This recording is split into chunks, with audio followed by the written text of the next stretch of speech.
Welcome to another episode of the Southwest Desert. Today we're diving into a fascinating tale of lost gold, mysterious maps, and the enduring allure of the Superstition Mountains in central Arizona. Grab your prospector's pan and join us as we explore the legend of the Lost Gonzalez Mine. Our story begins in the rugged landscape of the Superstition Mountain region, a place that has captured the imagination of fortune seekers for over a century. Even today, seasoned prospectors and amateur treasure hunters alike continue to scour these hills, all in search of the fabled mine said to have been discovered and worked by the ill-fated Peralta party. Legend has it that when Pedro Peralta and his miners met their tragic end at the hands of Apache warriors, they left behind a treasure trove of gold concentrates. But our tale doesn't end there. It's said that years later, a nephew of Pedro Peralta would return to recover this lost wealth. And so begins our journey into the heart of this enduring mystery. Thank you for joining your desert frontiersman Alan on another lost gold journey. Please leave a like, comment, and share. For further desert adventures, hit the subscribe button. The year is 1874. The Southern Pacific Railroad hasn't yet laid its tracks through the isolated Arizona villages. One day, a young-looking but ragged Mexican man arrives in the small settlement of Maricopa. He introduces himself as Ramon Peralta y Gonzales. Both he and his roan horse are exhausted, covered in the dust of a long desert journey from California. Charles M. Clark, the local telegrapher, takes pity on the weary traveler. He offers Gonzales food and proposes a trade, 2 Indian ponies for the exhausted roan. Grateful for the kindness, Gonzales accepts. He settles into the village, making adobe bricks and seemingly intent on staying. But fate has other plans. Within a few weeks, Gonzales receives a letter from his dying father in Sonora, urging him to return home immediately. And just like that, the mysterious stranger disappears from Maricopa. Months pass, and Gonzales reappears in Maricopa. This time, he's even more exhausted than before, having ridden hard from Sonora, but there's a glint in his eye and an air of excitement about him. He confides in Clark that he now possesses something extraordinary, a map to gold. Intrigued, Clark engages Gonzales in conversation. After all, in a time when the mysterious Dutchman was keeping the whole territory abuzz with tales of hidden treasure, any lead on gold was worth pursuing. Gonzales reveals that his father, Manuel Peralta, had worked placer gold in the Rio Salado near the Superstition Mountains in his youth, long before Americans had settled the area. On his deathbed, Manuel had spoken of more gold hidden in a canyon called Fresco, and had drawn a map to its location. Clark's interest is immediately piqued. Just 3 years earlier, a man named Andy Starr had shared a wild story about a dying man named Jacobs who'd stumbled out of those very mountains, claiming to have found a Spanish bonanza with the help of a map from Sonora. Could these maps be connected? Excited by the possibility of striking it rich, Clark asks to see the map. Gonzales is hesitant, clutching the precious document tightly. It's only when he realizes that he needs Clark's help that he reluctantly allows the telegrapher a brief glimpse. The map shows an outline of the 4 peaks to the north and Weaver's Needle to the south. Between them, a line intersects the Rio Salado, or Salt River, at a point midway between where a tributary canyon marked Fresco joins the river. 4 crosses surround the junction, accompanied by the tantalizing word mina, Spanish for mine. A deal is struck. Clark agrees to provide Gonzales with a horse, provisions, and a rifle for protection against Apaches. In return, Gonzales allows Clark to make a copy of the map. With supplies in hand and hope in his heart, Gonzales sets off towards the Superstitions.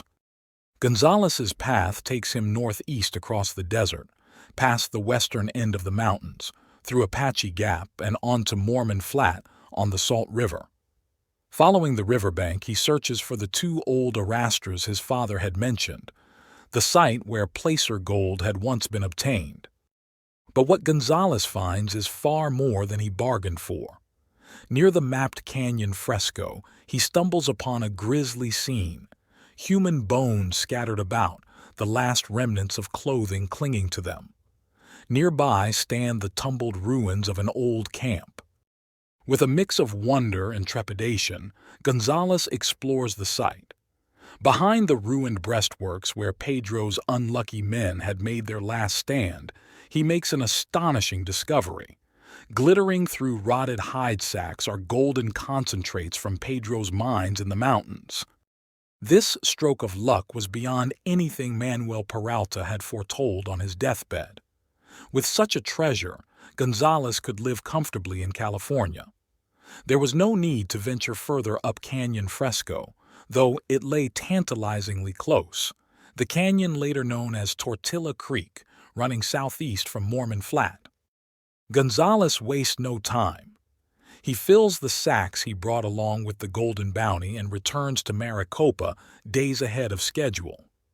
Clark is beside himself with excitement when he sees the proof of the map's accuracy, or so he believes. Gonzales shows him a large baking powder can full of yellow dust, which Clark mistakes for placer gold rather than the load concentrates it truly is. In the heat of the moment, Gonzales doesn't reveal the full extent of his find. Instead, he persuades Clark to sell him the horse carrying the fortune for a mere $300, claiming he needs to travel to relatives in California. With that, Gonzales rides west into the sunset, vanishing from Clark's life forever. Believing he knows the source of the gold, Clark sets out to find it himself. He and his son search tirelessly, focusing their efforts on LaBarge Canyon. They have some small success with placering, but entirely overlook the fact that LaBarge is actually a tributary of Tortilla Creek, the true canyon fresco. Years pass, and the search continues. Russell Perkins of Tortilla Flat reports finding huge ash piles and other remains of a large encampment in the area. Clark's son, Carl, stumbles upon a piece of hexagonal drill steel sharpened in the Spanish style, a pointed, four-edged spearhead rather than the chisel bit used by American miners. But the mother lode remains elusive, and Clark never learns the true fate of Gonzales or his golden treasure. Our story takes an unexpected turn in 1930, 56 years after Gonzales's initial discovery. The now elderly Mexican returns to the Superstitions, this time approaching from the southern side. Armed with information gleaned from relatives, he's seeking the source of the golden concentrates he found by the river all those years ago. Gonzales attempts to set a course for Weaver's Needle from the desert below, but age has taken its toll, and the climb proves challenging. He misses his mark slightly, finding himself in Upper LaBarge Canyon on the east side of Bluff Springs Mountain instead of Needle Canyon on the west side. It's a small error, just a mile's difference, but the sheer crags of the mountain effectively block any view of La Sombrera from LaBarge Canyon. As fate would have it, a man named Roy Bradford is camping in LaBarge Canyon when Gonzales arrives. The elderly Mexican casually asks Bradford for directions to a high, black-topped hill lying due north of a higher, hat-shaped peak that should be in the vicinity. He explains that he's seeking old mines that his relatives from Mexico had worked many years before. Bradford's interest is immediately piqued. He himself has been searching for these very mines for years. In fact, he believes he's close to a breakthrough, having recently discovered a huge saguaro at the junction of Bluff Springs and Needle Canyons with stones embedded high up in its trunk, possibly the result of a nearby mine shaft blast. Excited by this potential lead, Bradford presses Gonzales for more details, but the old Mexican, sensing the prospector's eagerness, clams up. Frustrated by Gonzales's sudden reticence and not wanting to reveal the location of his own dig site, Bradford misleads the old man, telling him that the mountain he seeks is many miles further north. Gonzales thanks Bradford and disappears into the wilderness, never to be seen again. Little does Bradford know that he's just let slip through his fingers his one chance at uncovering the lost treasure. But our tale doesn't end there. Years earlier, in the 1890s, a mesa merchant named John Carroll had his own brush with the legendary gold of the Superstitions. Carroll had inherited a ledge of bonanza gold ore as payment for a delinquent bill from a soldier stationed at Fort McDowell. This soldier, known for spending his off-duty time either drinking or prospecting, had run up quite a tab at Carroll's store. When his regiment was transferred to Montana, Carroll demanded payment. The soldier, to avoid having his pay docked, offered Carroll a sporting proposition, information about a rich ore ledge in the Superstitions in exchange for wiping out his debt. Carroll, who had already profited from the gold the soldier occasionally brought in, agreed to the deal. The soldier's directions were simple but cryptic. Go to the parade ground at Fort McDowell, draw an imaginary line between the flagpole and Weaver's Needle, visible in the distance. Then, from Mormon Flat, follow a canyon into the Superstitions where that line intersected. There, the soldier claimed, Carroll would find his tracks leading to the ore. Following these instructions, John Carroll indeed found the gold, enough to allow him to sell his business and retire in comfort. On his last trip to the site, Carroll took his son along. They rode for over an hour up what could only have been La Barge Canyon, eventually reaching a well-mineralized region of reddish hills where many small arroyos drained into the main canyon. After tying their horses and having lunch, they hiked west up one of the arroyos. There, exposed on the right bank, lay a quartz ledge, the source of Carroll's newfound wealth. From this very spot, the elder Carroll obtained the small fortune that would sustain him for many years to come. But as with so many tales of lost mines, this story too has a bittersweet ending.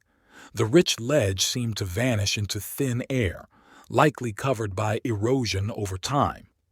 12 years after that fateful trip, the younger Carroll returned alone. He successfully relocated their lunch camp, but despite his best efforts, he never again found the rich ledge he had seen with his own eyes. And so, the legend of the Lost Gonzalez Mine and the many other lost mines of the Superstitions continues to captivate the imagination of treasure seekers and history buffs alike. From Ramon Gonzales to Charles Clark, from Roy Bradford to John Carroll, each player in this grand drama has added another layer to the mystery. Until next time, fellow history enthusiasts, keep your eyes open and your spirits high. You never know when you might stumble upon a legend in the making. This is the Southwest Desert signing off. Please leave a like, comment, and share. For further desert romps, hit the subscribe button. Happy trails!